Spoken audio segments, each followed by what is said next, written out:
Hey, you remember when we all had the same Logitech C920 webcam? And we were desperately waiting for there to be some kind of advancement in webcam technology that didn't cost an arm and a leg? Well, that time is now. And if you're hunting for the perfect webcam, you probably noticed that there are now way too many options to sort through. So today, I'm gonna try to make your choice a whole lot easier. We're gonna be taking a look at the webcam that has been kind of my go-to pick for a few months now, the Elgato FaceCam Mk, and comparing it to the new kid on the block, the Obsbot Tiny 2 Lite, to see which one truly deserves a spot on your desk. And make sure you stick around all the way through the video because we're gonna be doing a full side-by-side video comparison between these two webcams. You don't want to miss that. What's up, my dude? Your friendly neighborhood Tony here, and welcome back to the Spare Tech Room, where I try to channel the power of hyperfixation to hopefully help you make better tech choices. Now, before we dive into all the specifics, let me know in the comments if you have a preference. Are you Team Obsbot or Team Elgato? And yes, it's pronounced Obsbot, not Ozbot. I've gotten that wrong a few times. Now, not too long ago, I picked up the Elgato FaceCam Mk, and I was pretty impressed by it. I actually did a full video reviewing the camera, so if you want to check that out, I'll go ahead and link to it up here and at the end of this video. But then, a few weeks ago, Obsbot reached out to me and sent me the Tiny 2 Lite, and they specifically asked that I compare it against the Elgato FaceCam Mk. And I gotta be honest,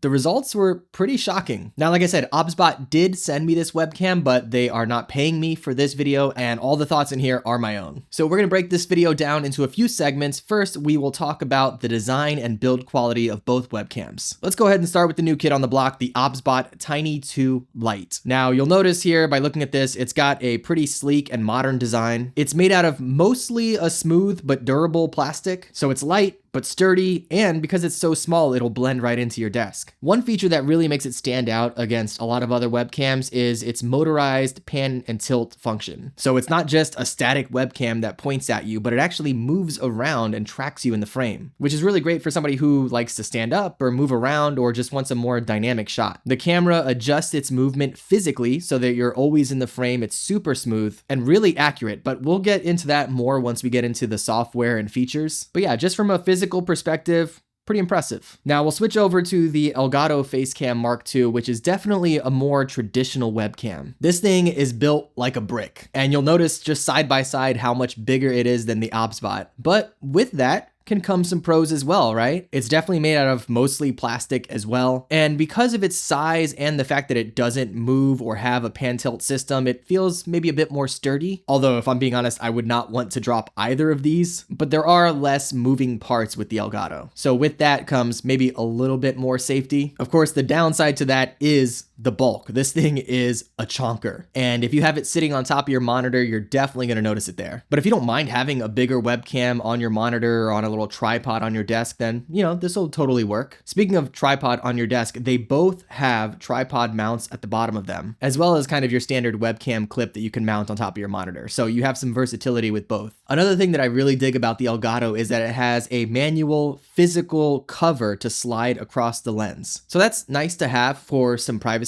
but what the Obsbot does, which is really cool, is that when you're not using it, because it has that pan and tilt system, the actual lens will aim downward and it does it automatically. So you don't have to physically slide anything across the screen. You just let it do its thing and it will keep you safe and secure and private. Now to backtrack a little bit, like I said, they both have the ability to be mounted to a tripod with the little tripod screw hole at the bottom of them, as well as the ability to clip onto your monitor. But here's where the Obsbot has a little bit of an edge because of the fact that it can pan and tilt on its own. That means that you don't have to be so specific about where you mount it. You know, with the Elgato, if you're gonna put this on anything, you want to make sure that the camera itself, the webcam, is aiming right at you. But with the Obsbot, if you can't get it to aim exactly at you, it's totally fine because you can move the actual system itself. So in terms of design and build quality, if I'm comparing the two, I think they're made both with similar materials.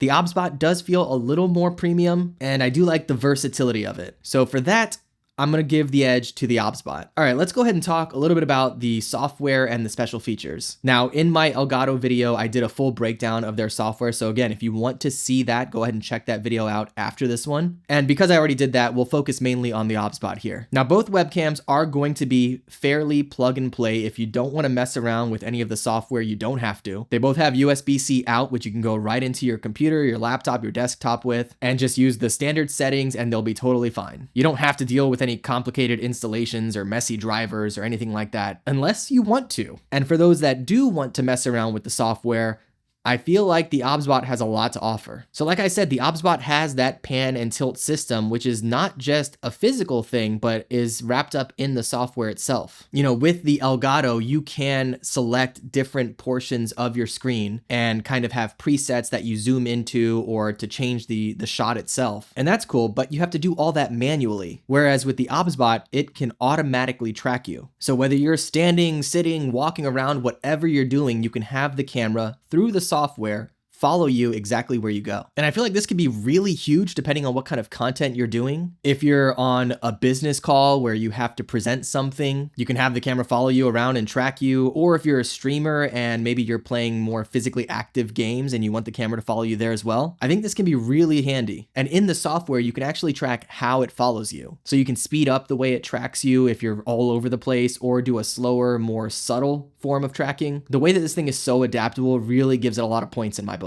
But I don't know, let me know, do you think that AI tracking is something that you would use? And if so, what would you use it for? I'm sure there are some ways that I haven't even thought about. And in line with that AI tracking, another really cool thing that the Obsbot does is gesture controls. So with just a wave of your hand, you can turn on or off the tracking feature. I know for me, I like to talk with my hands a lot, and so sometimes I'll accidentally turn on the feature, but you can disable that in the software as well. So again, versatility, adaptability. You can really use this in whatever way makes the most sense for you. You can also have it zoom in and out by holding up an L with your hand. If you hold up one L, it'll zoom into kind of its maximum point, and then if you hold it up again, it will zoom all the way back out. But if you hold up two, you can control exactly how much it zooms in and out. It's really fun. And of course, in comparison, the Elgato, you can set presets to have it zoom in and out, but there's no way to make that happen automatically hands-free while you're streaming or recording. Okay, so let's go ahead and get into our video quality comparison a little bit. And this is where there are some major differences between the two. Now, the Elgato FaceCam Mk can output a maximum resolution of 1080p 60 frames per second, which is really solid for a webcam. But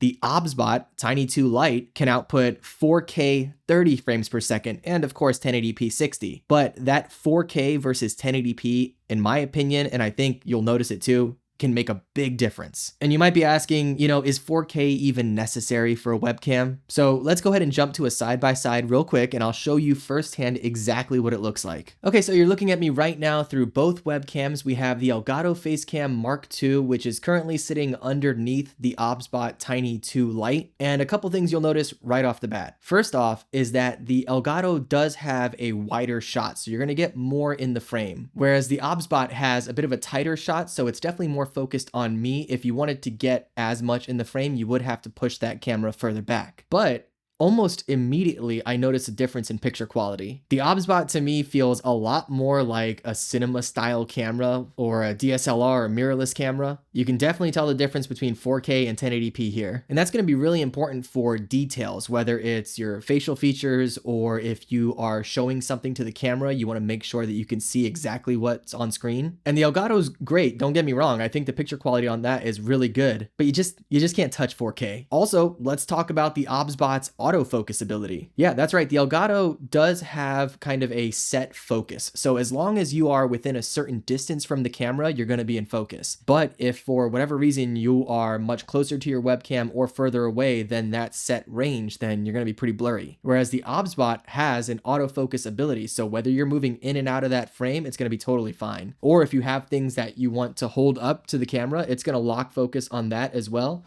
and then right back to you. So autofocus, a bonus with the Obsbot. I also feel like the colors are a bit better on the Obsbot. I think it might especially have something to do with the way that it takes in light. The Elgato to me just feels a bit washed out and overly brightened. And again, I have these both on their auto settings. So this is maybe what you could expect taking this out of the box. Of course, I do have an actual softbox lighting me here from the side and some lights in the background. So you may not have that exact same setup, but I think the Obsbot is looking a lot better both in color and the way it handles light. Another thing I want to touch on is audio performance, and this is something that is kind of an unfair battle because the Elgato does not have any built-in microphone at all. But the Obsbot does, and I don't think it sounds very bad. Let's go ahead and switch over to that now. And as you can hear, the microphone does fine for kind of everyday video calls and things like that. Now, my room here is not great when it comes to audio. I have hardwood floors and a lot of echoey surfaces. So I'm not going to say that this is going to be good for high-level video production or anything like that, but in a pinch,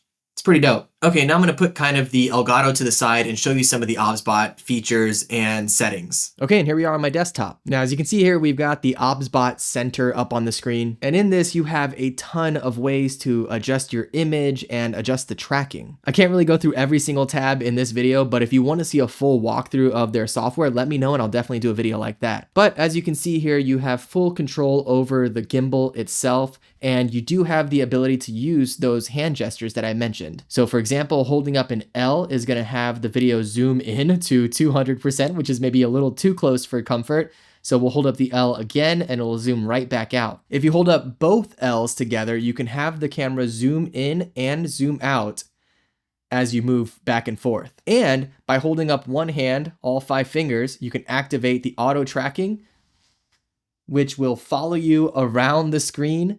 And then when you want that to shut off, you just raise your hand again, and there you go. All right, that's enough of that. Let's get back to the main camera and wrap this thing up. All right, after putting these two webcams head to head, here's the takeaway. If you're looking for a webcam that offers versatility, flexibility, dynamic tracking, and top tier video quality, then I feel like you gotta go with the Obsbot. The AI tracking is super cool, but even when it comes to the 4K image quality and the autofocus, I mean, those make it an amazing deal for streamers or content creators or just video makers. Plus, the hand gesture control and the built-in microphone, I mean, I don't know what more you could want. Now, if you're more focused on static content creation, or if you're just a big Elgato fan and you want to have everything that they make, and you don't mind the extra bulk of the FaceCam Mk or the fact that it is a stationary webcam, then it is a good pick. It's reliable, it offers pretty solid 1080p 60 frames per second, but for just a few dollars more, you can go with the Obsbot and get a lot more out of it. Now, I'll go ahead and link to both of these in the description box below if you want to check them out further or pick up one for yourself. I will say, if you're leaning towards the Obsbot, I do have an extra discount code in the description box below, along with my Amazon affiliate link, which helps support the channel. And again, if you want to see my full review of the Elgato FaceCam Mk, you can go ahead and jump on into that video next. Let me know in the comments which webcam you think is a better pick for you. And as always,